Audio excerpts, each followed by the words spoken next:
Damn. So yeah. So here we go. I was on the bus, and you see the female police officer right there turns. Look at them. Look at. Let me tell you how they think they're slick and they set shit up, right? Okay. So she's standing there. He's standing there.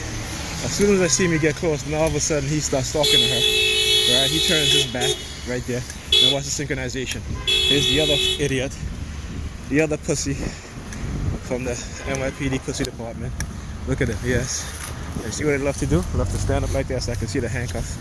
Right? As I talk about, when I talk about what they would do, they're targeting how they would walk in front of me, you know, and I'll send I'll get a message about you know, handcuffs in my, you know, it would be like handcuffs that would pop up in my head, right? Because of the silent sound spread spectrum. And I talked about that, how they would turn their back. So you see, like I said, you see how as I'm walking across the corner, the other cop comes in a synchronized manner, right? Okay, now I've been on the bus and I saw her standing there, okay, because she turned around. So I said to myself, okay, yeah, they're going to use her. That's why I got off the bus and immediately started recording, but my phone shut off, right? And, you know, good thing I had the presence of mind to keep my eye on the screen. And so I had to restart the recording. And then that's what you see as I'm walking. All of a sudden now, the guy that she's talking to, you know, or was recently talking to, like I said, he was just standing there and they were just looking. As soon as they see me, as soon as he sees me actually, he starts talking to her, walking towards her, turns his back, right?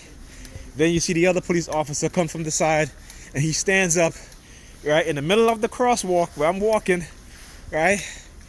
So, again, so I can see the handcuffs behind the back, you know. Usually, sometimes they'll turn to the side so I can see their weapon, and they'll put their hands on their weapon. You know, those sorts of subliminal threats, right? You know, this is what they do. This is psychological warfare because they know that they have conditioned you to these things, and they continue to condition you to these things using, you know, directed energy weapon, silent sound spread spectrum. Okay. But like I said, I'm going to expose them in ways they never thought they would have been exposed. And they can use the psychiatric institution to say, oh, I'm crazy or this and that. But we know better. And hopefully us TIs, we know a lot better. Now look at this clown at the corner up there now. I'll tell you, they don't stop. He walks up to the corner and hand signal, turned around. Okay, and they're so, you see, I can see him, but because of this, the camera lens is so small that you're not able to, because he's going to be really tiny, so you won't be able to even zoom in to see what he was doing. But yeah, so when I talk about how they, you know, use science and use psychology, use technology to try to shield themselves and hide, okay, this is what they've been doing. But like I said, they pick with the right person, because guess what, more and more people are becoming aware of what it is that they're doing, and they can no longer see what I say about they start touching themselves. Ain't no homo here, buddy, touching yourself in front of me. Yep. So what he just did is that he took his hands, put it on his hat. He's wearing a brown hat, and he made his finger like a gun, right, touching the top of his forehead, right. But he puts his two fingers on his hat and make it like a gun, right. And basically what it is that because of the microchipping, the illegal microchipping, and the remote neural monitoring of my brain, my mind, my thoughts, my vision, okay, that they use the color brown and black, right? So brown, I guess, is attributed to me, and black, I guess, is attributed to black people or a black person, but I'm a black person, right? So I consider myself black too, so whenever they try to use the color black. So what it is that I'm trying to create this fictitious belief, this fictitious story, right? And it's all done subliminally, right? Part of it has to do with also you know, association, power of association. You know, like they'll get like a black blue woman, a very dark skinned woman, a very dark skinned guy, you know.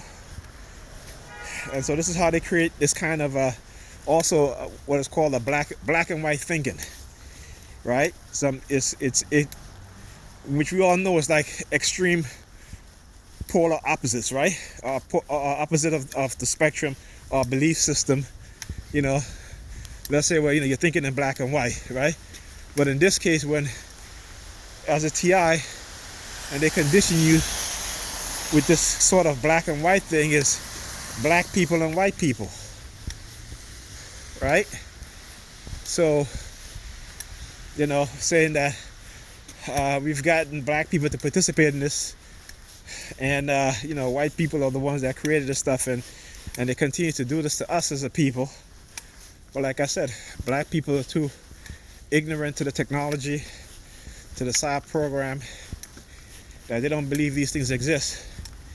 You know, and I post something today on Facebook, you know, Edward Snowden as well as Gary Webb, right? And they talk about how, well, especially Gary Webb, in the undercover, that the story that the CIA was the ones that was trafficking drugs in the black community and using drug bust money and seizure of property, cars, selling them, and they may take that money and go buy illegal arms, all right, from Iran and ship it to Nicaragua because they wanted to overthrow the legitimate government of Nicaragua, right? So where do you think all these drug cartels come from?